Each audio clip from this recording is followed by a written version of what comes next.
Hola, bona tarda. Anem a començar aquesta nova aula oberta. Es van succeint les aules i es nota amb el canvi de llum, perquè cada vegada us veig més a contrallum i cada vegada ens inunda més el sol. A l'anterior, amb la Ingrid Guardiola, ara ja estan baixades, fins i tot d'haver de tancar persianes, és a dir que anem amb el sol i anem amb el temps. Ara dèiem que la propera potser l'hauríem ja de fer directament a la plaça, al carrer o a algun d'aquests llocs on segurament molta gent està ara en aquests moments disfrutant de la ciutat.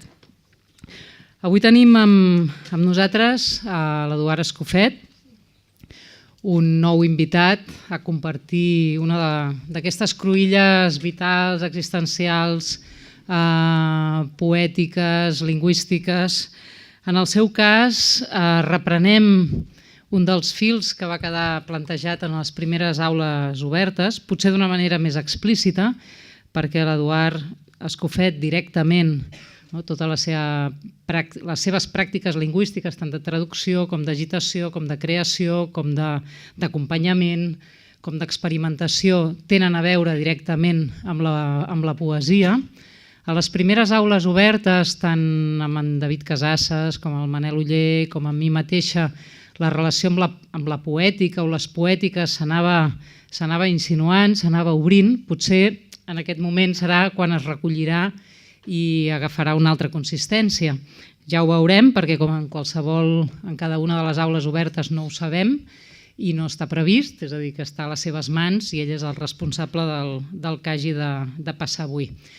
Com en cada un dels invitats a l'aula, teniu dades sobre la seva trajectòria al blog de l'aula.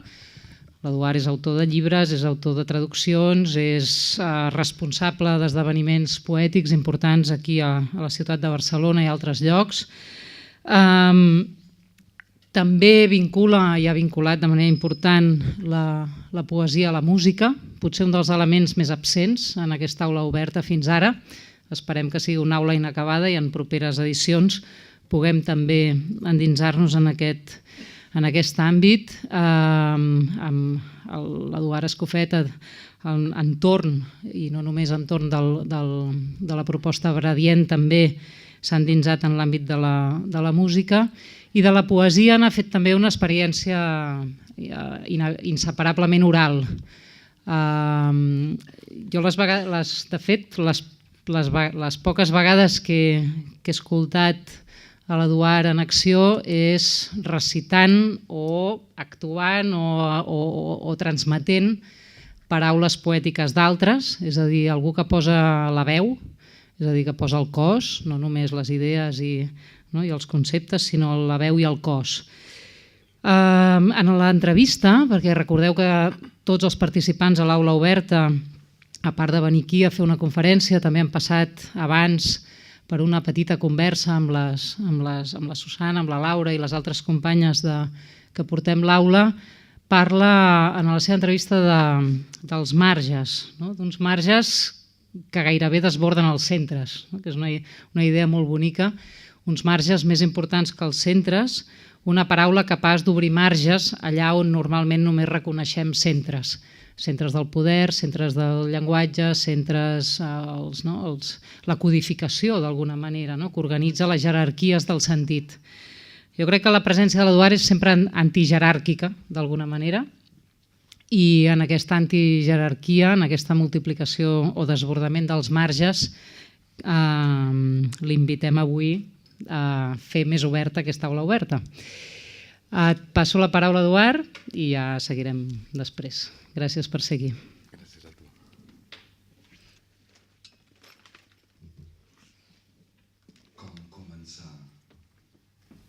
Com començar un fil? Com començar si el temps un fil? Com començar si el temps un fil que repeteix? Com començar si el tens i el veus un fil que repeteix? Com començar si el tens i el veus un fil que repeteix en tu? Com començar si el tens i el veus llum enllà un fil que repeteix en tu? Com començar si el tens i el veus llum enllà un fil que repeteix en tu després? Com començar si el tens i el veus inútil llum enllà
Com començar?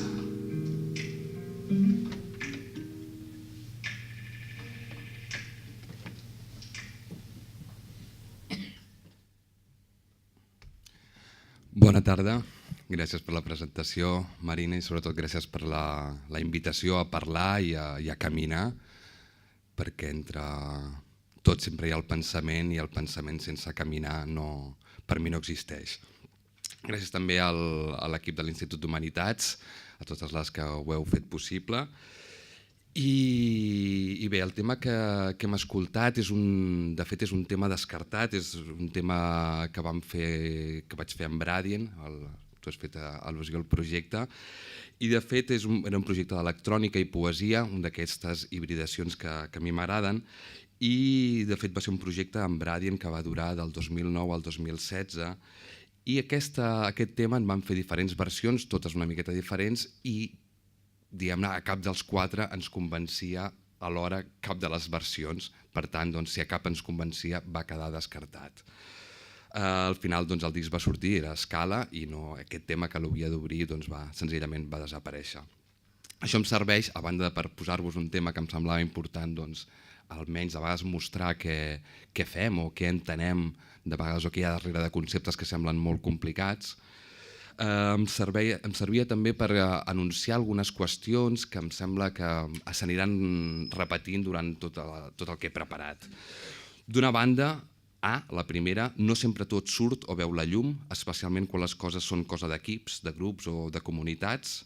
Encara que no es faci públic, però, no en treu el valor. En cultura compta sobretot l'experiència personal i el recorregut del creador, però evidentment de tothom, perquè tots som creadors.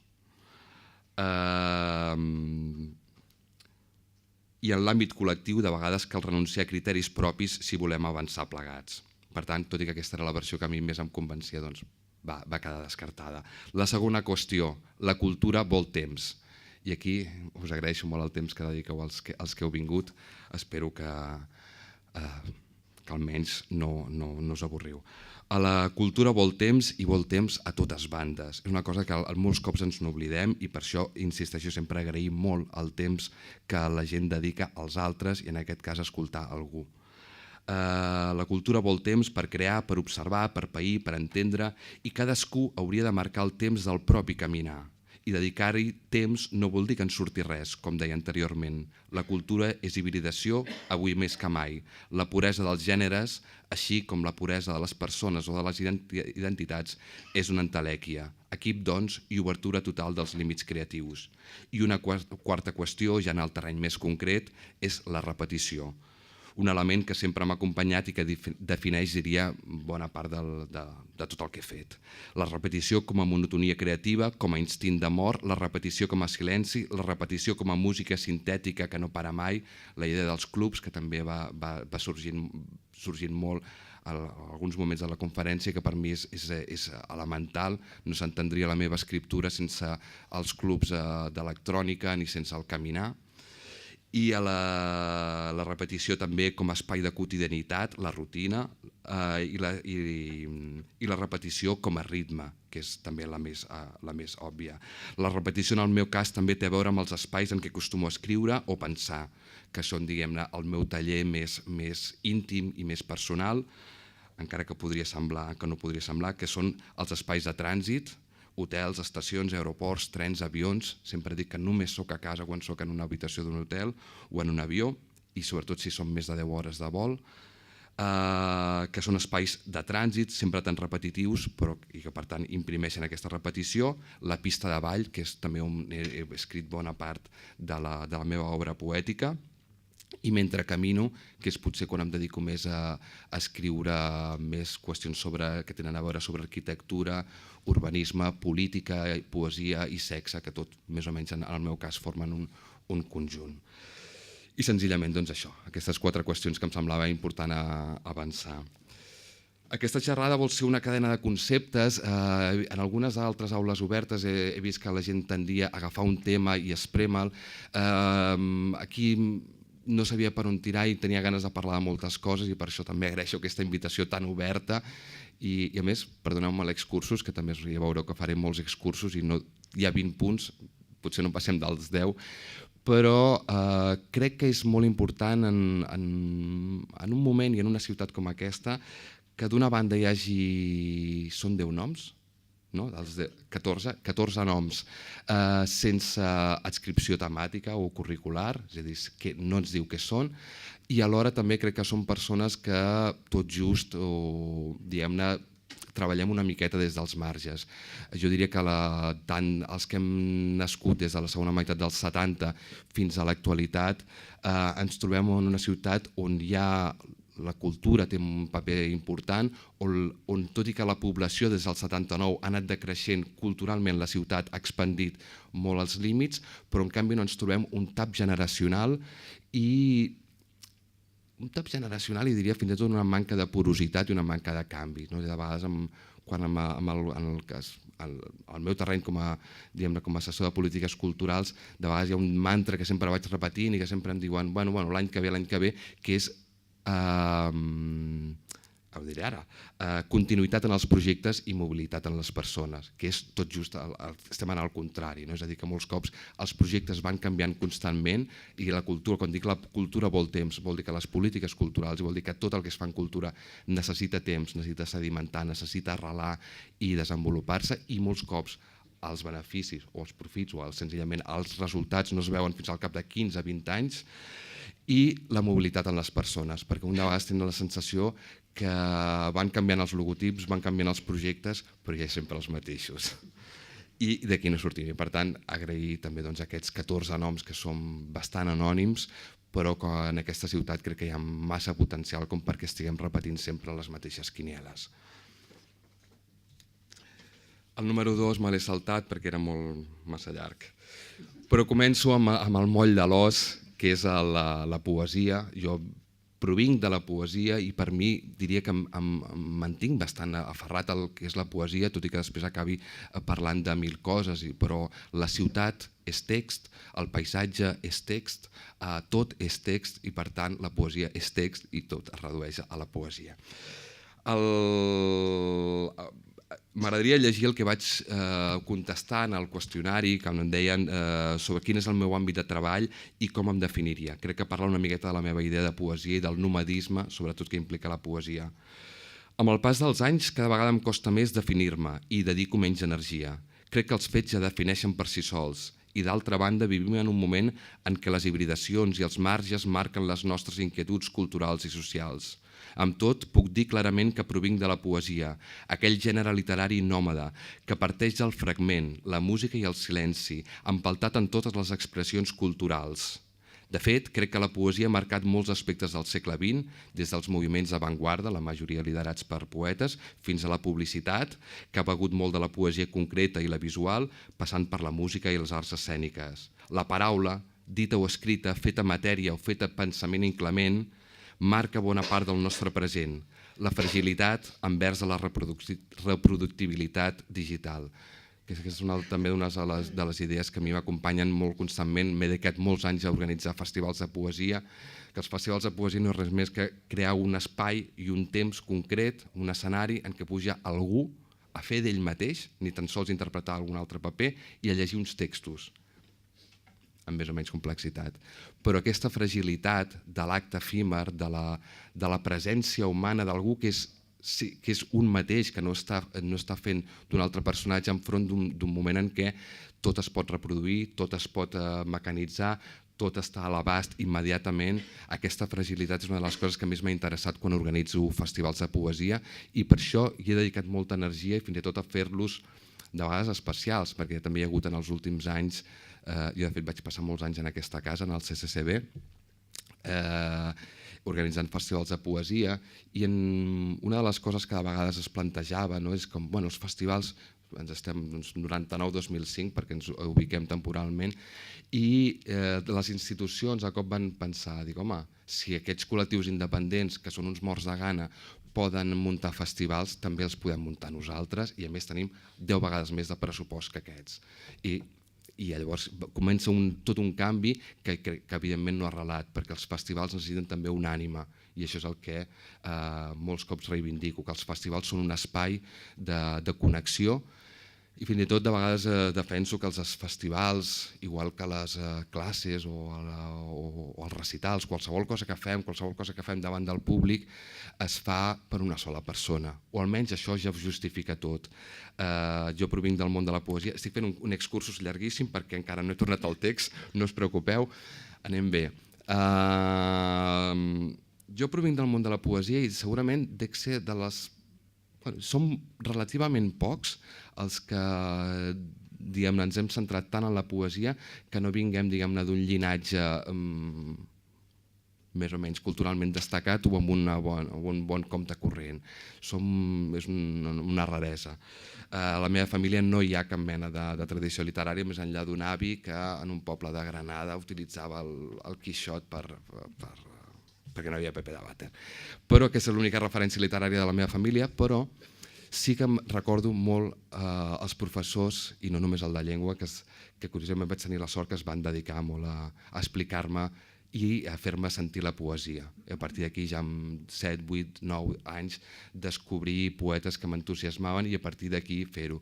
Però sempre penso que si aquest professor hagués pensat en la utilitat i hagués pensat en allò que ens convenia als 30 alumnes, hauria fet una altra cosa. En canvi, aquelles petites classes o aquelles petites explicacions sobre la poesia a mi em van canviar la vida. I penso que quan un es dedica a organitzar cultura, a fer cultura, a compartir, un ha de pensar, evidentment, en la quantitat de gent que vindrà, però sobretot entendre que aquella quantitat de gent potser senzillament servirà perquè una sola persona tingui un impacte en el seu cap, en el seu cor o en la seva vida, que potser no li canviarà la vida, però serà un impacte que durarà bastant. I per això de vegades quan la gent diu per què no organitzes festivals o alguna altra cosa, dic no ho sé, m'agrada la fragilitat de la poesia i a més m'agrada pensar que una sola persona ho justifica tot. I crec que per això agraeixo molt sempre als professors que es dediquen, que donen més del que el seu contracte demana. Torno al text. Ja no sé, parta. Potser no es venen gaire llibres de poesia, continuava, però és que hi ha poesia i molta en el hip-hop o en les arts visuals actuals, per posar només un exemple. De fet, jo compro relativament pocs llibres de poesia i en general, bàsicament, poesia fins al segle XVIII. A partir del XIX ja em resulta bastant complexa, no sé que sigui poesia visual o coses així. Això és una altra qüestió. A partir de la meva passió per la poesia i per l'espai urbà, bàsicament he desenvolupat la meva activitat en 4 grans fronts. La creació poètica, bàsicament a través de recitals, com ha dit la Marina, la gestió cultural, dit així, organització de festivals de poesia a Barcelona, a Madrid, a Caldes d'Estrac, les polítiques culturals com a assessor i bàsicament després més com a pensador independent perquè sempre m'acaben fent fora, i la gestió empresarial, que és una cosa que en els últims temps he començat a reivindicar, que és el que em permet guanyar-me els pèmpins i alhora també em dona una perspectiva del món bastant diferent i bastant més aterrada. En el cas dels 3 primers àmbits, creació, organització i polítiques culturals, per mi formen un conjunt amb múltiples connexions i per damunt de tot soc un humà curiós, sobretot, que camina, observa i s'amara de la ciutat. Això era per definir què era, em sap greu. I evidentment això vol dir que transito per molts àmbits i jo que sóc una persona molt crítica, per dir-ho suaument, amb el turisme, és cert que hi ha una cosa i tenint en compte el fer del títol de les jornades, saber fer, saber comprendre, hi ha una idea que sí que m'acompanya, que és la del turisme vital. Dit amb altres paraules, fer coses que un no havia fet mai abans, transitar espais desconeguts. Des de la poesia, al final he acabat fent ràdio, fa molts anys en ràdios lliures, després en ràdios públiques, també he acabat fent televisió. Perdoneu, però és el moment en què jo vaig decidir fer televisió pensant en això, de fes una cosa que no hagis fet mai, i va ser l'única vegada en què no em va funcionar, perquè realment fer televisió és de les pitjors coses que es poden fer per mi, perquè em va sortir fatal. És cert que d'altra banda, perdoneu, perquè això és un altre excursus de l'excursus, l'altre dia algú em va recordar que sóc l'únic poeta que ha sortit a l'APM i al Sé lo que hiciste de la Sexta, si no m'equivoco. Vull dir que això també és un currículum prou curiós i Això. Bé, i també he fet altres coses com cicles de cinema lletrista, he fet lletres per a cançons de pel·lícules, de fet una vegada hi ha una pel·lícula sobre, no me'n recordo sobre què, que té una cançó italiana amb una lletra meva, atzars de la vida, i tal. Sempre m'agrada allò que quan estàs en una festa o estàs en un club o estàs on sigui que algú et digui no t'esperava veure't aquí, anem bé, aquest és una tal. I jo tampoc, m'agrada sempre estar en llocs on no m'esperen i sobretot on no m'espero a mi mateix. Ara us veig a vosaltres molt foscos i m'agrada perquè es veu tota la ciutat. He demanat a les companyes de l'Institut d'Humanitats que obrissin al màxim les cortines. Aquí les hem deixat tancades perquè no us enlluernés i la idea és que justament sóc una persona molt de ciutat en el sentit que m'agrada caminar-la, no caminar a la ciutat, sinó caminar a la ciutat, amarar-me de la ciutat i per tant em sembla que estem en un lloc privilegiat i que res millor que poder veure la vista en lloc de veure amb la cara, em podeu continuar escoltant, però crec que la vista és important. A més, estem justament en una cruïlla de codis postals. Suposo que us n'heu adonat que des d'aquí es poden veure 3 codis postals diferents. Doncs sí, genial. Com? No, vídeos no. Jo he posat àudio, que ja és un màxim, i l'únic que aspirava potser fer un burofax i poca cosa més. Referències referències poètiques. Unes referències poètiques per caminar, com deia, sense rumb o amb camins sempre oberts. Hi ha 3 autors per mi fonamentals, que són Bernard Heidsieck, Ian Hamilton Finlay i José Luis Castillejo. Són els meus pares putatius. I afegiria encara altres autors com Felipe Bosso, Eugen Gomringer, Joan Brossa, Paul Celan, Arnaldo Antunes, Guillem Viladot, John Giorno, Salvador Espriu, Beppe Nicol, Paul Debré. Dels 3 primers, Bernard Heidsieck és el que em dona l'arquitectura del so i la circularitat. D'Ian Hamilton Finlay, el classicisme d'avantguarda i el paisatge, i de José Luis Castillejo, el text i la mort de l'argument, que és una qüestió essencial. Estic totalment en contra de l'argument. I dels llibres d'argument ja no us ho explico. No patiu si m'imagino que més d'un no coneix cap dels 3 primers referents. Porto anys deambulant per el món poètic d'aquí i sempre m'he considerat una miqueta outsider perquè aquells autors que a mi m'han marcat són autors relativament minoritaris o almenys amb molt poca predicació aquí. De fet, també en els últims anys hem vist una certa regressió de la poesia catalana, diria, i es fa més evident aquelles coses que deia el Brossa, no és que jo estigui a l'avantguarda, és que els altres estan a la rereguarda, o allò dels Jocs Florals fan tufa naftalina, doncs el tufa naftalina s'ha anat imposant. D'altra banda, aquesta particularitat pel que fa als gustos, com deia també, no m'importa perquè les coses es fan de vegades per una sola persona, és el que al final m'ha fet buscar per tot arreu, especialment a Europa, la qual cosa m'ha portat a defensar una idea d'Europa a la qual més tard hi arribaré, i a tenir bàsicament una xarxa de connexions internacionals, també locals, però molt internacionals. Canviar la màquina d'escriure pel magnetòfon. Això és el que fa Bernard Heidsieck, el primer autor que he citat, i Henri Chopin, que són els pares de la poesia sonora a partir dels mitjans anys 50. Si parlava de jocs florals, doncs sembla arriscat, però crec que encara és la via i la via que he defensat, també com a programador, d'abandonar la màquina d'escriure i fer servir el magnetòfon o fer servir l'ordinador. És a dir, per tant, abandonar el llibre com a únic vehicle de reproducció poètica i entendre que la literatura i la poesia està a tot arreu. Per això, quan parlo dels moviments d'avantguarda i el fet que estiguin liderats per poetes, i podríem fer un repàs, també té a veure amb aquest nomadisme, és a dir, la poesia no té un suport estricte. És a dir, la idea del llibre és bastant recent, tot just és un segle i poc més, la idea del llibre de poesia tancat, fins i tot la idea del text fixat, que és una cosa de l'era moderna. És a dir, l'era moderna, de fet, dels elements que la marca a l'inici, al segle XV, a cavall entre el XV i el XVI, és el fet que s'imposa la filologia, s'inventa i s'imposa la filologia. Jo soc filòleg, soc molt tradicionalista, però la filologia, que en el seu sentit estricte no és res més que la fixació del text. però clar, evidentment un comença fixant textos, un continua fixant estats i un al final acaba fixant identitats. Per tant, diguem-ne, aquesta és segurament potser la gran tragèdia de l'era moderna europea justament està en la filologia, que tant m'estimo però que també tant mal fa amb aquesta idea de fixació del text, l'autor únic i la idea que el text estigui fixat. Per nosaltres és una idea tan natural que ja no hi donem voltes, però és una cosa que fins al segle XVI, al XVII, ben bé, és bastant estranya, que un autor tingui una obra fixada, i diria molt acotada.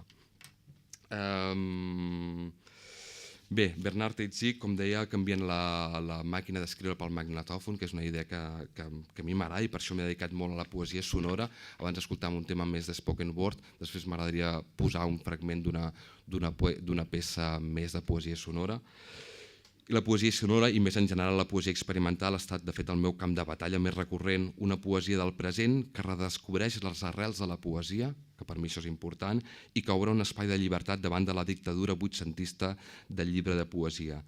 Quan dic que recupera les arrels, perquè de vegades la idea d'avantguarda jo justament la vinculo molt a la idea de recuperació. És a dir, el que fan autors com Bernard Heidsieck, com ara veurem, és justament anar a la idea primigènia de la poesia com a acte col·lectiu, efímer, puntual i que permet el trànsit, aquell trànsit ritual.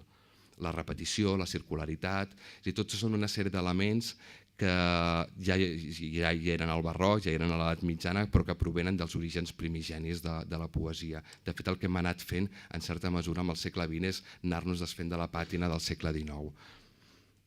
Ja veieu que no soc gaire amic del segle XIX, però... Bernard Heidsieck, hi ha tres elements, la banca, la ciutat i la poesia, que estan molt vinculats en el seu cas.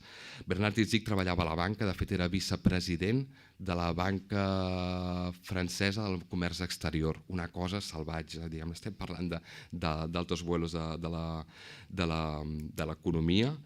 Vivia al centre de París, de fet vivia a la illa de la Cité, al Rovell de l'Ou, a la illa primigènia de París, amb un casalot important, i anava cada dia a peu a la feina. A partir d'aquí va començar a crear molts poemes sonors en què, a partir de gravacions que feia al carrer, anotacions, diferents pistes sobreposades, la simultaneïtat, la repetició, anava parlant, justament feia com una mena de collage del que veia al carrer. Per tant, la poesia de Bernard Heidsieck està molt amarrada de ciutat, d'arquitectura, d'urbanisme, qüestions per mi molt importants, i sobretot li serveix per exorcitzar o per almenys entendre aquesta contradicció que ell tenia entre el fet de ser un dels pares de la poesia sonora, ara diguem-ne ja al final va tenir un cert reconeixement i era un pope de la literatura francesa, però evidentment s'hi posava una gran radicalitat, algú que estava fent literatura amb un magnetòfon als anys 50 a França, si ja ho és ara una miqueta radical, doncs en aquell moment ho era més, i alhora treballava el nucli dur del sistema financer. Per tant, bona part de la seva poesia també posa de relleu això. Aquestes contradiccions, perquè de fet la vida, això també ho defenso, són contradiccions, visca totes les contradiccions, i una juxtaposició constant de persones. D'altra banda, Bernard Heidsieck és un autor que des de la innovació va recuperar, com deia, aquella idea primigènia de la poesia, acció efímera davant del públic i repeticions i circularitats que ens recorden més el trànsit ritual que la descripció dels sentiments. La descripció dels sentiments, by the way, també és una cosa molt moderna. A la poesia no s'ha parlat mai de sentiments, és una cosa molt del segle XIX.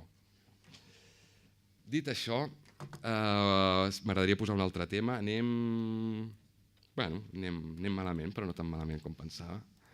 El següent tema és una part justament d'un encàrrec que em van fer per la Fundació Louis Vuitton de París, fer un retrat poètic de la ciutat de Barcelona.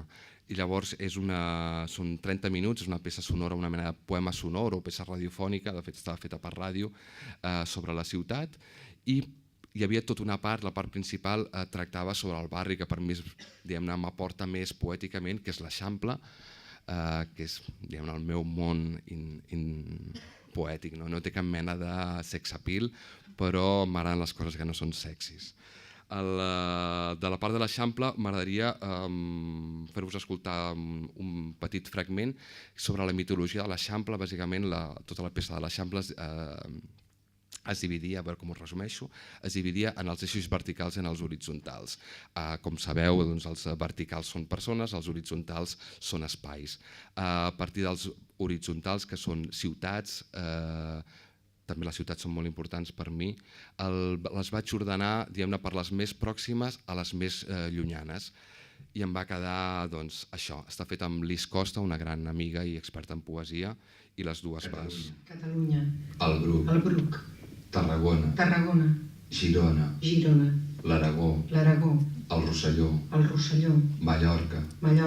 València. Casp. Cartagena. Provença. Còrsega. Sardenya. Bailén. París. Roma. Los Castillejos. Tatuán. Nàpols. Sicília. Londres. Calàbria. Lapán. Buenos Aires. Catalunya. El Bruc. Tarragona. Girona. l'Aragó, el Rosselló, Mallorca, València, Casp, Cartagena, Provença, Còrsega, Sardenya, Bailén, París, Roma, Los Castillejos, Tatuán, Nàpols, Sicília, Londres, Calàbria, Lapán, Buenos Aires, Catalunya, el Bruc, Tarragona, Girona, l'Aragó, Rosselló, Mallorca, València, Casp, Cartagena, Provença, Còrsega, Sardenya, Bailén, París, Roma, Los Castillejos, Tatuán, Nàpols, Sicília, Londres, Calàbria, Lapán, Buenos Aires, Catalunya, el Bruc, Tarragona, Girona, l'Aragó, Rosselló, Mallorca, València, Casp, Cartagena, Provença, Còrsega, Sardenya, Bailén, París, Roma, Los Castillejos, Tatuán, Nàpols, Sicília, Londres, Calàbria, Lapán, Buenos Aires, Catalunya, el Bruc, Tarragona, Girona, l'Aragó, Rosselló, Mallorca, València, Cartagena, Provença, Còrsega, Sardenya, Bailén, París, Roma, Los Castillejos, Tatuán, Nàpols, Sicília, Londres, Calàbria, Lapán, Buenos Aires. De fet, m'agradava que acabés en Buenos Aires perquè és una de les meves segones ciutats. Buenos Aires, Berlín, Madrid, diria que hi afegiria també Granada, Santiago de Chile, Montpeller, París, perquè al final on ens acabem movent és en aquest territori de ciutats. Aquesta peça també remet a una peça de Bernard Heidsieck, de qui ja he parlat bastant. Continuem sobre un dels temes que a mi m'agrada, que és contra l'argument. Tornem als tres referents, José Luis Castillejo, Ian Hamilton Finlay i Bernard Heidsieck. Què tenen en comú? Doncs que cap dels tres fa servir l'argument. No hi ha argument, tampoc autobiografia del seu jo. De fet, el José Luis Castillejo té un dels llibres més importants, el Libro de la I, on només hi apareix una I. En algunes pàgines sí, en algunes no. Té tot un procés, diguem-ne, d'atzar que ara no em voldria entretenir. En qualsevol cas, provo d'allunyar-me tant com puc de la modernitat que implica dedicar la poesia a parlar d'un mateix, també perquè penso que totes les biografies tenen interès. De fet, si ens poséssim a parlar de les biografies de tots els que som aquí, crec que no n'hi hauria cap que no tingués interès, per tant, imagina't la d'un poeta si n'ha de tenir. A fer-ne biografia i expressar els sentiments. Totes les persones, totes les biografies tenen coses a dir-nos. Cada em sembla més contradictòria la relació entre literatura i argument. Per mi, de fet, són antònims. Faig una mena d'excursos perquè això ho va veure clar un novel·lista quan va arribar a casa i em va dir com tens organitzats els llibres. I dic, molt senzill. Al meu estudi literatura i a l'altre el passadís i els llocs on caben prestatges, llibres amb argument. És el que és literatura, poesia, bàsicament, art, assaig, filosofia, tot el que és literatura, diguem-ne, no? Literatura en un sentit clàssic. I els passadissos, i això tenia el que jo en dic llibres amb argument, que ja no està com fora, que és contes, novel·la, autobiografies, coses d'aquestes que m'agrada llegir, però que no puc, diguem-ne, per mi és bastant antagònic a la idea de literatura en el sentit clàssic meu i l'argument. Crec que és una cosa que m'ha costat sempre bastant d'entendre. Sempre em ve al cap, perdoneu, un poema de Joan Brossa que diu Contra els estereotips, tornem al contra, tot i que jo soc bastant a favor de tot, però hi ha un poema de Joan Brossa que es diu Contra els estereotips, que diu alguna cosa així com fica't bé al cap d'una punyetera vegada que les idees són una necessitat. No em vinguis amb lirismes fàcils ni amb autobiografies del teu jo. De fet, aquí teniu un excursus també quan en la meva joventut, que són aquells anys que em marquen, entre els 16, 17, 20, 20 i pocs, a segona meitat dels 90, creia tres coses. Que en un futur pròxim, bàsicament, tota la música seria sintètica o electrònica i que l'abstracció ho abraçaria tot. Dit d'una altra manera, que enterraríem les guitarres i la il·lustració. Em vaig equivocar. En aquella època no gaire llunyana, de fet, també crèiem que internet era una utopia feta realitat, un refugi per als qui no teníem espai en la gran plaça pública, un camp de batalla en què s'eliminaven les diferències entre petits i grans. Sí que és cert que les diferències entre mainstream i alternatiu o marginal s'han escurçat, però de la resta d'apreciacions res de res, tampoc ni les guitarres ni la il·lustració. De fet, vivim en un moment encara més controlat per grans empreses, les guitarres continuen venent més que mai i els ajuntaments del canvi continuen fent servir la il·lustració per fer-nos saber que ens ensenyaran tot el que un bon ciutadà ha de saber. Socialisme 2.0. Inicis poètics, també anys 90, per continuar amb aquesta idea. Diferents persones que per mi van ser importants per la generositat, que crec que és un terme que hauríem de desenterrar i sobretot en aquests moments de certa convulsió política a tots nivells, generositat. Xavier Sabater, David Castillo, Accidents polipoètics, Carles Acmor, Francesc Garriga. Aquest era el meu paisatge, fet de veus personalíssimes que se situaven al marge, on més els plaïa, sense servilisme ni necessitat de reconeixement. En aquesta llista, més, hi ha 3 persones que em van introduir en el món de l'organització de festivals i que són prou importants. El Xavier Sabater, que em va donar la mirada internacional, el David Castillo, que em va insistir en la professionalització, en el fet que els poetes havien de cobrar, una cosa que ens va costar molt de construir i que s'ha ensorrat en dos telediarios, i finalment el Carles Acmor per l'experimentació, l'amplitud, la radicalitat i 1000 coses més.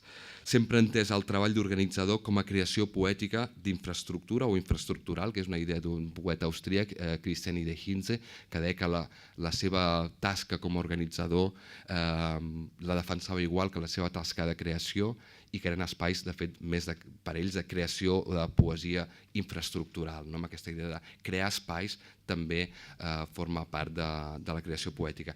Això en el món de l'art, que són molt ràpids i van directe a la passeta, això en els últims anys ja està més que assentat, aquesta idea que ja només cal fer un petit escenari i això. Però jo crec que és una mica aquesta idea que l'organització, el fet de crear espais com aquest, s'ha d'entendre com un acte de creació.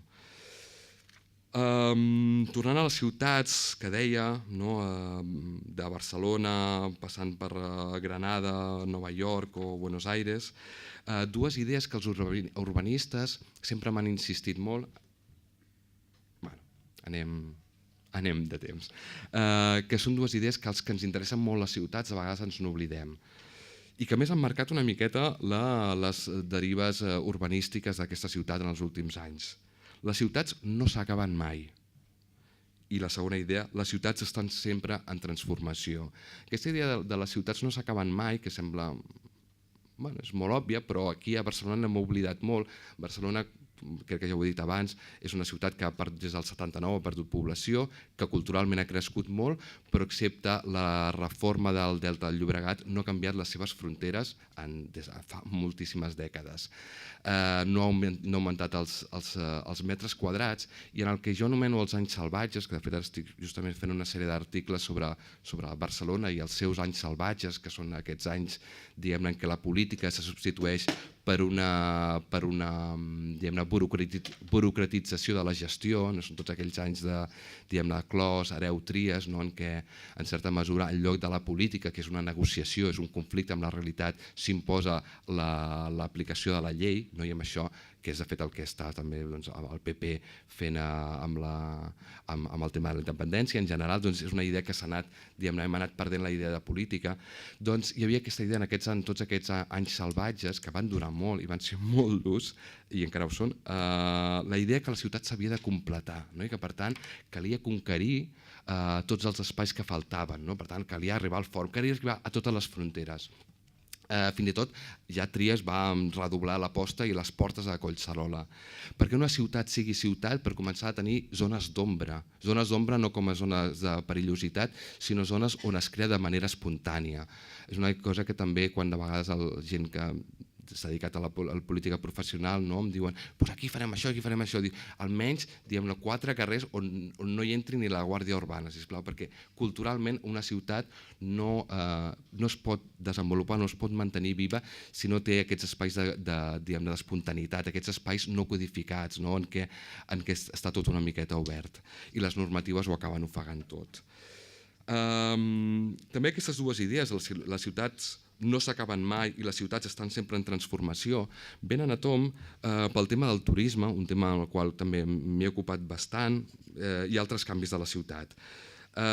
Perquè hem de poder revertir tendències que atempten contra el bé comú, contra la convivència, també la diferència entre rics i pobres, en aquest cas el turisme hi té molt a veure, però no podem pretendre que la ciutat quedi aturada en el temps.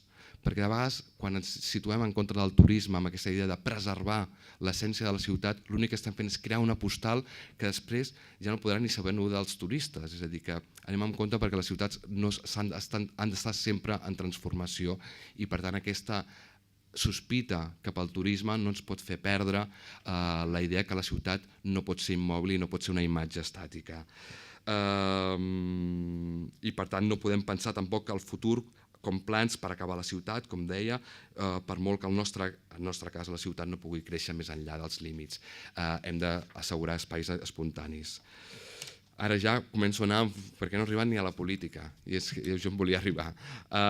La relectura i els marges. Molt senzill, dues idees que m'han marcat molt. Una, la millor lectura és una relectura, una frase de Joan Fuster mítica, i una altra de hi ha més vida als marges, que ara realment no recordo d'on venia. En els anys de formació de la facultat, quan estudiava a la Facultat de Filologia, bàsicament vaig triar la Facultat de Filologia i jo he triat moltes coses, això és un altre excursus, per si s'hi podia arribar a peu. Fins que no vaig tenir bicicleta, per exemple, sortia de nit i només anava a llocs d'on em podia, encara que trigués 2 hores, però d'on em podia tornar a peu. També per aquesta necessitat del contínum de la ciutat, que és una idea també que m'ha acompanyat, i l'autonomia, el caminar i ciutat, justament el que et donen aquesta autonomia, pots fer ben bé el que vulguis i pots avançar eternament. Me'n podia anar a Badalona, on fos, però jo sabia que havia de poder tornar a casa caminant, entre altres coses perquè no tenia diners per a una altra cosa.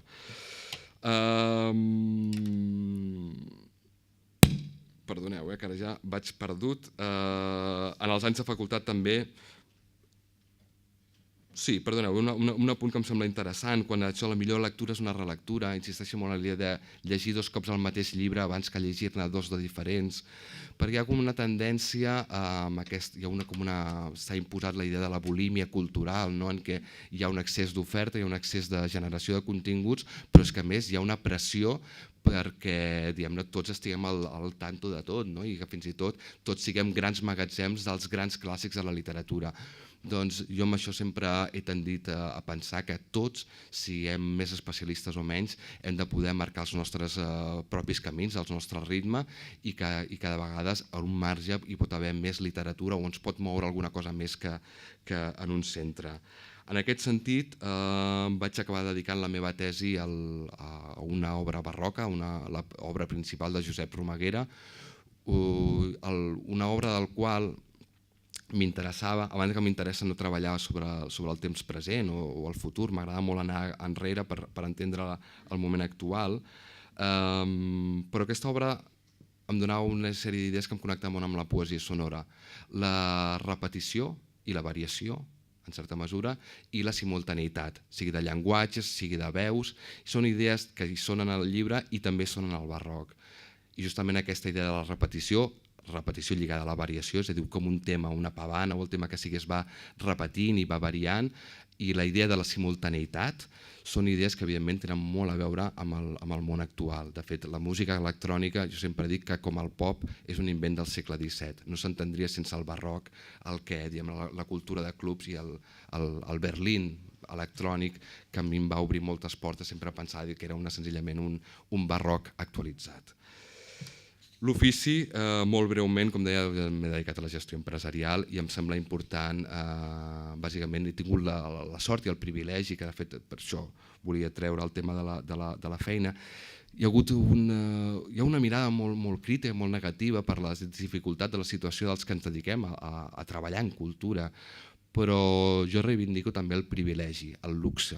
Potser abans, quan tothom estava a la festa i en el luxe i en l'adonisme, jo deia no, hem de ser conseqüents a principis dels anys 2000, no? I tothom em deia no, home, no, passa de la política, no? I ara que tothom està tan polititzat, no? Que fins i tot allò els reis de la festa s'estan vestint de precaris, doncs hi ha més disfresses d'aquest tipus, doncs jo potser reivindico la festa, el plaer, el sexe, en un sentit bastant estricte, perquè és l'últim camp, l'última batalla, l'última trinxera que podem abandonar, no és el nostre cos, i perquè fins i tot, això és una idea ara ja m'estic saltant una miqueta això, hi ha una idea de Paul Virilio, que a mi m'agrada molt, que és la idea del sentinella, i amb la qual amb el pas dels anys m'he anat identificant.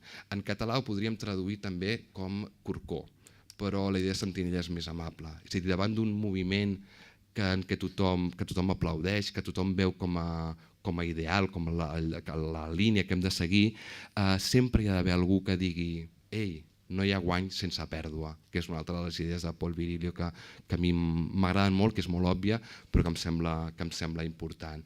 I la idea aquesta del sentinella, que quan tots anem cap a una altra banda, hi ha d'haver algú en el marge que digui bé, però això també té una sèrie de perills. I de fet estem en un moment en què jo crec que les noves hegemonies polítiques justament s'estan dibuixant des del marge, des d'aquesta esquerra extraparlamentària amb la qual sempre m'hi he identificat, però clar, això implica també canviar els centres i les perifèries, no? I per tant, dins d'aquesta marginalitat política que està esdevenint per mi central, també alguns hem de fer el treball de sentinella i no perdre mai l'autocrítica, que potser és el que diferencia aquests marges polítics de les centralitats. I com deia, dedicar-me a la cultura, en aquest cas jo em dedico a corregir textos, que és ben bé com rentar els peus dels artistes i dels comissaris, és una feina que evidentment m'ha permès entrar al nucli dur, a la maquinària del text, m'ha permès baixar a baix de tot, és una bona cura d'humilitat.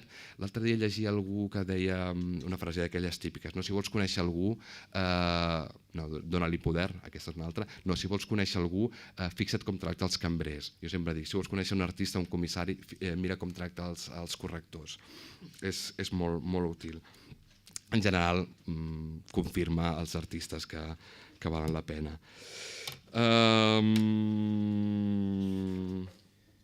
Bueno, com deia, en política és que justament la part més llarga. Deixeu-me dir, bàsicament, ja he dit no hi ha guany sense pèrdua, que és una idea que a mi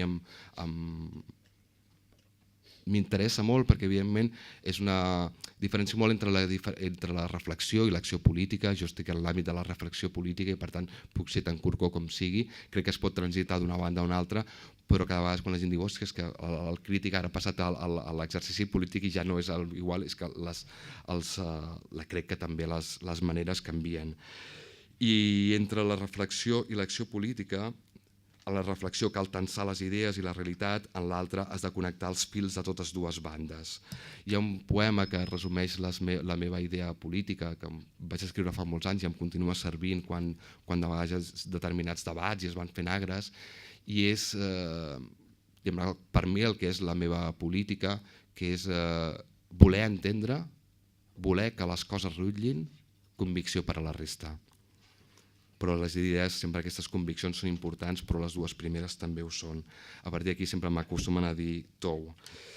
I on soc una miqueta dur és potser amb un tema, i amb això aniré acabant, que més es fa fosc i m'agradaria que potser poguéssiu parlar vosaltres, que és la participació, que és un altre dels meus cavalls de batalla, contra l'argument i contra la participació, i de fet en els últims 2 anys m'he afartat d'escriure en contra de la participació. La participació és a la política el que el reciclatge és al medi ambient. Una coartada a tot estirar. També estic en contra del reciclatge, per si m'ho pregunteu, és a dir, el problema del medi ambient és una qüestió de reducció, no és una qüestió de reciclar. Reciclatge és l'argument del sistema econòmic que permet mantenir el sistema de producció, és més, fer fins i tot crear més empreses, que tothom continuï igual i no mirar-se al medi ambient. Doncs la participació és 3/4 parts del mateix. Estic bastant en contra de la participació. Allò dels autors dels jocs de tots, la caixa de tots, la ciutat de tots, doncs ara tenim quin grec volem, quin paper de vàter volem, quina gasosa volem amb el vi de garrafa. Sembla una miqueta dur, però què tal si canviem participació per corresponsabilitat? I això per mi és el que ho canvia tot. La participació és una coartada, perquè la participació també té unes normes bastant fixades. La corresponsabilitat implica renunciar, cedir i alhora també implica una societat més porosa. Si els centres de decisió estan tots atomitzats, per molta participació, sempre hi haurà els mateixos camins. I per tant, en aquest sentit, dic, sí, hem de ser contundents, hem d'avançar, però no amb la participació, que és una... De fet, a més, la participació, com els plans estratègics, és una cosa molt dels anys 90, que ha fet la política cultural a la ciutat. A mi em sorprèn que des de Mascarell no he inventat res, tant Jordi Martí com en el primer any del govern municipal de Barcelona en Comú, el que hem vist són socialisme arrebossat o socialisme amb noves pàtines, fer un pla estratègic de la cultura. Això donaria per una altra xerrada, però em sembla que és bastant perillós perquè la ciutat justament ha crescut culturalment, exponencialment, i una de les coses bones és que l'administració, en aquest cas l'ICUP, que s'encarrega de la cultura, ja no és àrbitre, no és director, no és el pal de paller, estem parlant d'un ecosistema i per tant el que cal fer és inserir-se en aquest ecosistema i canviar totalment els rols. Des del moment en què tu dirigeixes la participació i els plans estratègics estan senzillament fonamentant una idea dels anys 90 que valia per aquell moment però que ara ja crec que ja no li fa ningú cap cas. El millor de la conferència és el que estic veient que va canviant la llum i realment, almenys des d'aquí, és preciós. Vull dir que si algú es vol asseure aquí o vol recuperar. Contra la participació. I aquí ve també una idea, perquè de vegades hi ha idees que es venen molt, mare meva, que em mataran, i que semblen que alguna sèrie d'idees que sonen molt bé, però sempre dic que la política no és sexy. Cal sospitar els eslògans llaminers. Aquí m'havia preparat uns exemples sobre temes d'infraestructura i urbanisme que no hi penso entrar perquè són una miqueta complicats. Jo només us resumiré una cosa i és que aneu preparant perquè d'aquí 10 anys haurem de reformar de nou Glòries. I una cosa, per si us interessa, també parlava de l'ampliació de la línia 9 i d'altres coses. i de la cobertura de les rondes. És igual, una sèrie de coses que a mi també m'interessen, em sap greu, això és poesia de ciutat. Deia, la política no és sexy, la realitat és complexa, però de vegades les decisions polítiques poden ser molt senzilles. Recordo, i amb això ja vaig acabant, de debò, recordo un conferenciant, crec que era aquí, no recordo qui era, però que deia, li preguntaven sobre una cosa molt empipadora. Barcelona, en general a Espanya, hi ha moltes obres, no sé si us heu fixat, moltes més que qualsevol altra ciutat, qualsevol altre país, i una cosa molt empipadora són aquests sacs de runa que hi ha per les voreres. I li preguntaven, com podem gestionar els sacs de runa? Diu, molt fàcil, elimineu-los. No s'ha demostrat, ningú ha sabut demostrar que siguin necessaris, doncs elimineu-los. De vegades això ve a tom no tant per eliminar o prohibir, que és una pràctica molt fàcil, sinó per la idea de no fer. De vegades jo sempre considero que les millors actuacions urbanístiques són aquelles que no es fan. És a dir, de vegades no hi ha res, fins i tot alguns dels espais meravellosos d'aquesta ciutat han estat espais que estaven afectats per operacions urbanístiques i que no s'han arribat a executar i han creat espais meravellosos. Sigui, doncs, aquí ja podria posar una sèrie d'exemples de qüestions. I també a partir d'aquí començar a parlar de les places dures i les places no dures, radicalitat i fragilitat, i amb això ja gairebé acabo. La radicalitat, com deia, no és un bon eslògan o una tria que deixi la resta a la intempèrie. Perquè això també és una de les coses que últimament estem sentint, discursos que no són radicals, sinó que senzillament el que fan és volen deixar a l'altre, a l'alteritat, a la intempèrie. Actualment, en un món ple de disfresses de radicalitat, de precarietat, com deia, cal anar més enllà de les aparences i investigar les possibilitats d'acord entre un ecosistema complex i contradictori i una institució que té uns límits i unes obligacions.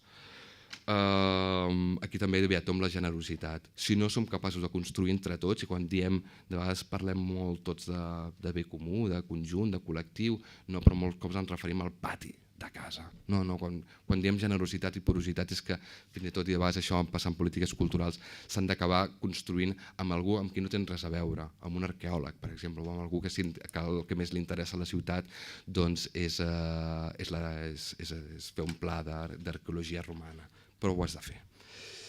Trobo faltar en aquest sentit, i davant d'aquestes aparents radicalitats, un pensament més fràgil, més vulnerable, com la poesia mateixa, alguna cosa que puguis tocar, sigui tangible i sàpigues que es pot desfollar, que es pot trencar, que es pot ensorrar i tot. Pensament fràgil, vulnerable, especialment ho reclamo als meus entorns, que són aquesta esquerra extraparlamentària, ja no extraparlamentària, però que a mi m'agrada anomenar extraparlamentària, aquesta esquerra dels marges, aquest pensament nòmada i sense servilisme.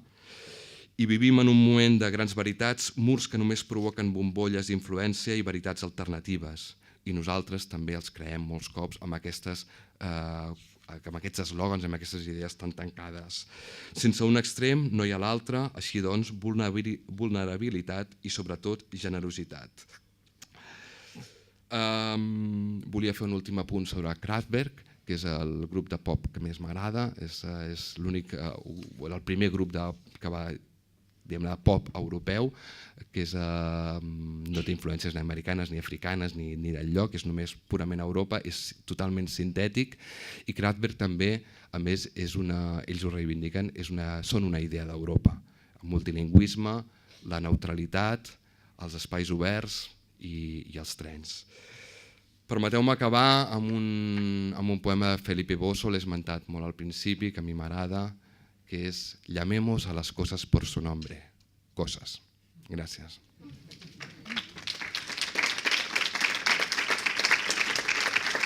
Tenim temps per la conversa, més que per les preguntes, que és el que intentem en cada una d'aquestes trobades. Jo et volia agrair aquesta ciutat generosa, aquesta ciutat d'ombra, aquesta ciutat inacabada, aquesta ciutat on tornar a dir, com deies a la peça que ens has posat al principi, i on poder tornar a començar. Estem en temps d'això, de gurús, de marques, de canvis de logos i de pocs canvis reals. Em sembla que si no tens un model d'innovació per alguna cosa no ets ningú, sigui en política, sigui en cultura, sigui en el que sigui en pedagogia, sigui a les aules, tota aquesta pressió innovadora. I aquí aquesta aula neix o s'obre, és una esquerda que s'obre en motiu dels 30 anys de l'Institut d'Humanitats i precisament vam defugir la idea o la temptació de caure en aquesta cultura, la de celebrem anys, per tant deixem un passat enrere que o bé només podem celebrar en aquesta cultura celebratòria o només podem negar fent-nos gurús dels nous models. Les humanitats seran... I crec que tot el que has expressat s'enllaça molt bé amb aquesta idea d'aquest reprendre, que és un tornar a dir, i alhora és un desplaçar, i alhora és un refer per desfer, un deixar estar per alhora conquerir sense dissenyar les noves terres, que és una mica aquesta cultura de l'utopisme modern. Les ciutats es dissenyen, has parlat de plans estratègics, les ciutats es dissenyen, les ciutats es tracen, les utopies es dibuixen i les ciutats i finalment les nostres vides es planifiquen fins i tot a l'hora de dir-nos en què i com hem de participar.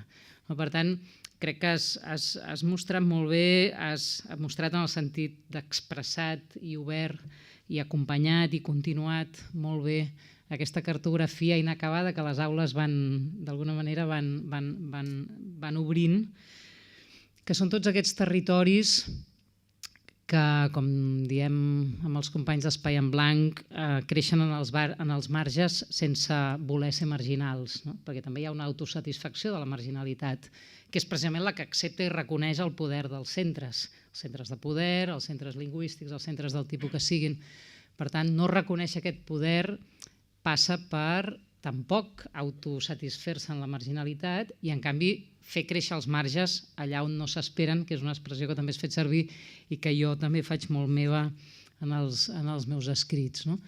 Per tant, jo m'he ressonat en tot el que has dit. T'agraeixo haver-me fet tan gran la meva geografia estreta de la infància, que és la infància i la joventut, que és l'Eixample. Sí, jo vaig créixer al carrer Bruc, créixer i créixer, és a dir, fins als 20 i tants anys al carrer Bruc i cantonada entre Consell de Cent i Diputació, i realment era una geografia petita. 63. No, 36. 63 no existeix. Bruc 63 era casa meva. No dic, codi postal. Ah, no, sí. Quin has dit? 36 o 36? No, ostres, m'has fet un lapsus. És que ara continuem, No, però ha estat molt bonic, aquesta amplificació per les veus i els noms de les ciutats de geografies molt petites que alhora poden ser molt grans, i com una sola, això que has fet, de posar la veu i posar el cos i posar el ritme, de sobte fa el món molt gran, d'aquells, per exemple, mons petits que tenim quan som petits i sabem caminar 3 cantonades amunt i 3 cantonades avall, que és tot el que jo feia. Per tant, generositat també. Potser hem anat enllaçant paraules, no per fer-ne paraules clau, que crec que ha quedat clar en aquestes aules obertes que no funcionem per tags ni per consignes, sinó tot el contrari, per paraules que es van buidant i omplint d'altres recorreguts. I la de generositat potser és una de les que tu has aportat aquí, i que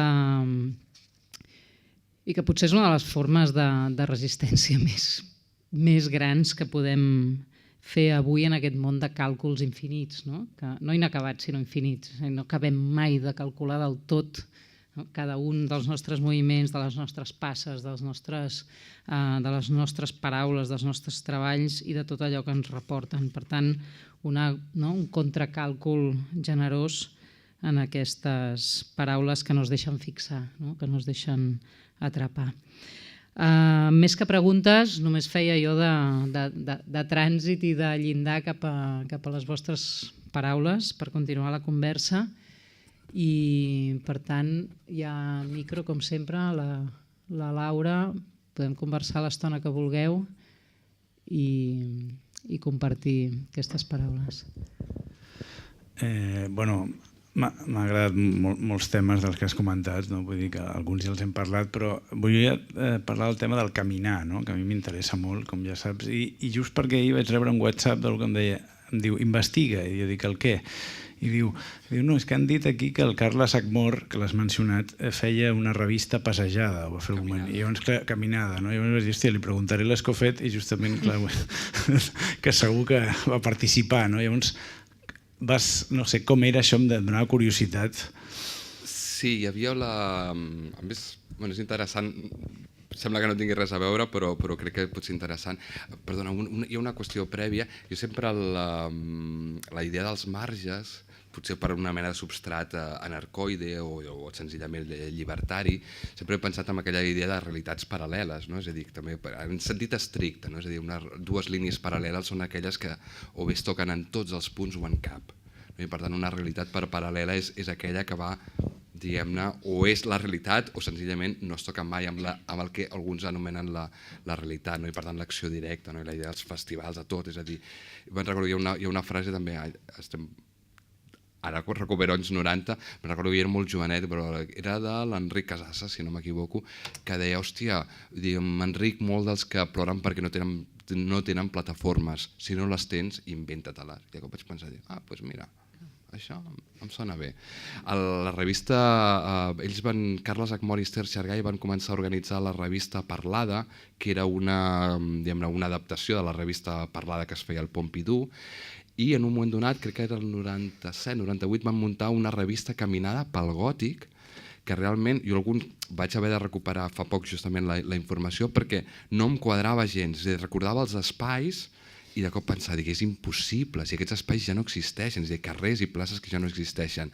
Una de les accions era la plaça Sant Jaume, que ja no existeix tal com era, però era molt interessant, per exemple, veure el carrer d'Hèrcules o la plaça Sant Just, on hi havia accions, i clar, és a dir, que ara allò és impossible, no? És d'una pulcritud increïble, però és que recordo el carrer d'Hèrcules, que és un carrer molt estret, si alguns el coneixeu, entre la plaça Sant Just i el carrer Ciutat, que és tot just i cap un cotxe, hi havia un cotxe aparcat i recordo que l'Enric Casasses va fer el recital, perquè era tot sense permís i sense equips de so ni mandangues, doncs va fer el recital sobre el capó d'un cotxe.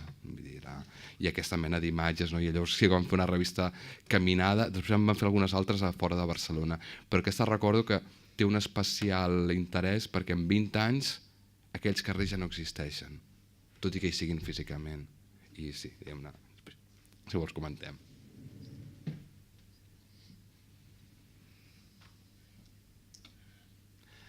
Perdoneu si m'ha quedat tot plegat una miqueta, cuéntame cómo pasó en los años 90.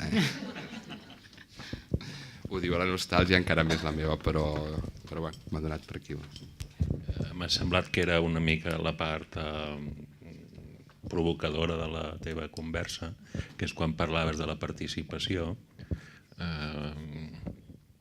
que justament una de les característiques de les revistes parlades i les revistes caminar era la participació, perquè el que feia en Carles era molt generosament convidava tothom a que digués la seva. Sí. Aleshores, crec que sé el que et refereixes, el populisme participatiu, etc. Però que és important de matisar una mica quin tipus de participació volem de la ciutadania, dels creadors, quan estem parlant de cultura o de ciutat, perquè efectivament aquí hi ha uns punts que es toquen que crec que val la pena de matisar bé en diversos sentits. Sí, evidentment he estat molt centrat i circumscrit en l'àmbit de la política i del que entenem la participació actualment. Crec que més o menys el context és clar. Jo diria tampoc que el Carles i l'Ester no sé si convidaven a participar, és que directament donaven les claus de casa, és a dir, era una estructura oberta, de codi obert, i que per tant tothom podia fer el que volgués i podia tenir, diguem-ne, la llibertat total. En qualsevol cas, aquesta generositat del Carles i de l'Ester, essencial en un moment en què el bo de les revistes caminades és que et podies trobar des del Jordi Benit o l'Eugènia Balcells fins a dos pringats que no coneixia ningú, jo, per exemple, o qui fos, és a dir, hi havia una obertura total, i que per tant hi havia des d'algú que feia 10 anys que coneixia el Carles o algú que acabava de conèixer. Evidentment aquesta generositat o aquesta obertura de codis, doncs clar, tant de bo Esther Xargay encara hi és i dona guerra, el Carles ja no hi és, però evidentment jo crec que per mi, quan parlava d'aquest paisatge també d'aquesta generositat, no? És a dir, i crec que hem de tornar a ser generosos i sobretot una qüestió que no hi he entrat, que és l'intercanvi intergeneracional. Hi ha un trencament total, estem recuperant, però hi ha un trencament total entre les diverses generacions, per aquell tap generacional que comentava, i clar, de vegades, és a dir, resulta que la història, la pròpia història de la ciutat, quan la gent diu, alguna gent jove o no tan jove o qui sigui, diu, ostres, no, Barcelona sempre ha estat això, home, no, Barcelona no és una ciutat únicament burgesa, hi ha també la Barcelona de l'Ocaña, de les jornades llibertàries, entremig hi ha moltes Barcelones i per tant si hi hagués més transmissió generacional, de cop hi ha coses que s'han donat en els últims anys que tenien uns referents o podien tenir uns referents anteriors i que per tant si tots fóssim més generosos i hi hagués més intercanvi intergeneracional a banda d'una societat més porosa també tindríem un coneixement de la ciutat que ens permetria potser evitar algunes repeticions, que en general són bones les repeticions, però algunes potser una miqueta de llonsis. Però en qualsevol cas estic d'acord, crec que quedava clar més o menys el tipus de participació a la qual em referia, d'aquesta participació política. Jo estic més d'acord amb tu que amb el que diu el Manel, és a dir, jo estic bastant contra i m'ha agradat molt el teu discurs contra. Per exemple, m'ha agradat molt la coincidència. Tu has tret avui dues paraules, que eren sentinella i corcó. Curiosament, l'última aula oberta, que amb la Guardiola, ella va treure aguafiestes, que jo no he buscat, però ella ho va traduir per esgarriacries. M'agrada aquest esperit. Jo crec que fa molta falta. En aquest sentit puc entendre anar contra la participació. Em sembla que hi ha com un bonisme emancipador d'esquerres que s'ha de combatre i m'interessa, per exemple, la teva idea de corresponsabilitat en contra de la participació, m'interessa, i en canvi em sobta molt la teva trajectòria, la defensa, potser és la meva, tots tenim un anti. Jo soc antigestió cultural, o sigui, jo seria contra l'ICUP. Em sembla que no cal, és a dir, igual que dius la ciutat inacabada, no cal que ens marquin les polítiques culturals. Ho detesto per principi i m'estranya amb el teu discurs que això ocupi una part. Jo crec que també fa falta anar contra, perquè al final és la repartidora. Són els diners. De fet... Si som anticapitalistes ho hem de ser per tot. Sí, no, hi ha una qüestió... Hi ha una qüestió, per exemple, a mi em costa molt, diguem-ne, hi ha dues qüestions, els imperatius i el contra. Són dues coses que per cultura meva, personal, sempre m'han costat. I en general, per exemple, he arribat a dir amb el pas dels anys no, jo estic en contra de l'argument, jo estic en contra de la participació, també perquè sé el que vull a favor, però en general soc una persona bastant de favors, és a dir, a favors, no de favors, sinó de dir vinga, parlem-ne. Hi ha una qüestió respecte a l'ICUP, o respecte al terme de gestió cultural, i la veritat és que al final el faig servir amb desgana, però no sé, m'hi he trobat amb el pas dels anys. Evidentment, el que explico del que organitzo, del que faig, no té... Però tu has fet la distinció organització-gestió. Jo els festivals els trobo fantàstics. El que no trobo bé és, el dirigisme cultural, que al final, la gestió... Fixa't la quantitat d'hores i la quantitat de debats que es fan en aquesta ciutat sobre gestió cultural. No, però perdona, tu estàs parlant de polítiques culturals? Sí. Vale, no, és que són dues qüestions diferents. Sí, no, són dues qüestions, perdona, llavors estem parlant de dues qüestions diferents. Jo he de dir que sempre m'han fet fora, quan he treballat per les institucions, però jo penso que una part de la generositat, i ho dic com sempre defenso el meu substrat llibertari de carrer, molt senzill, no soc una persona de grans idealismes, però sí aquesta idea de molt barcelonina de fes tu, que a més és socialment bastant transversal, i per tant no crec que ningú s'obri, però el que sí que passa és que molts cops els papers, i crec que en algun moment ho he comentat més cap al final, quin és el problema de les polítiques culturals, i per això ataco la participació i altres qüestions, és que, i això a les últimes eleccions municipals, recordo que alguns debats per preparar programes i tal, és un debat important, jo deia, la qüestió principal és entendre primer ja no la cultura com un teixit, sinó com un ecosistema. Això vol dir que tots tots tenen relació amb tots d'una manera o una altra.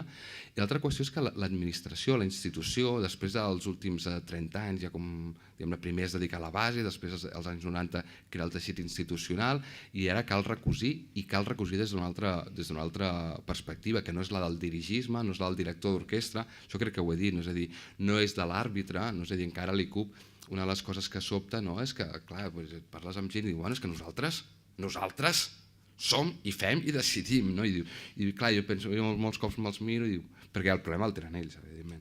És a dir, és evident que la cultura d'aquesta ciutat no depèn de l'ICUP i no depèn de les institucions i que la cultura més és que en general no depèn de les institucions, però no hi vull renunciar, perquè em sembla que també això forma part, és a dir, crec que es poden canviar les coses i la qüestió principal en aquest sentit, jo penso que sí que les polítiques culturals poden aportar, però evidentment no arribar a tot, no poden controlar tot, hi ha d'haver espais d'ombra per a la institució, igual que hi ha espais d'ombra per als sectors independents, i jo crec que sí, que les institucions, l'administració, jo és com...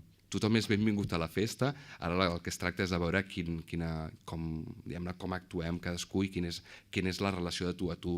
I a mi el que em molesta és quan des de l'administració es vol tenir un paper molt dirigista i sobretot molt d'àrbitre, de director d'orquestra. Evidentment, si planteges la cultura com a ecosistema i com una realitat que pot viure al marge, però això és un tema una miqueta llarg i és cert que de vegades, i per això de vegades m'acuso a mi mateix de tou, per no ser molt radicalitat en què tot és sempre un sí o un veiem-ho, parlem-ne. Ara, això ho tenim pendent per un altre.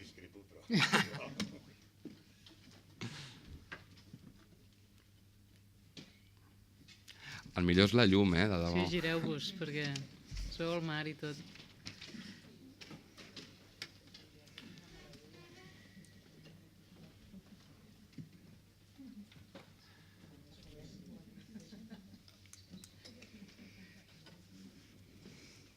Continuem amb els bars, no? Com vulgueu. Alguna qüestió més? Estem bé així? Continuem un altre dimarts? Ens en queden 3, que sí?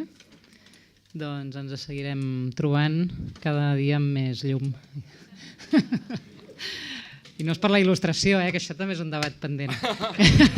Aquest el tindrem en una altra ocasió. El tindrem en una altra ocasió. Bona tarda i gràcies. Fins la propera. Gràcies.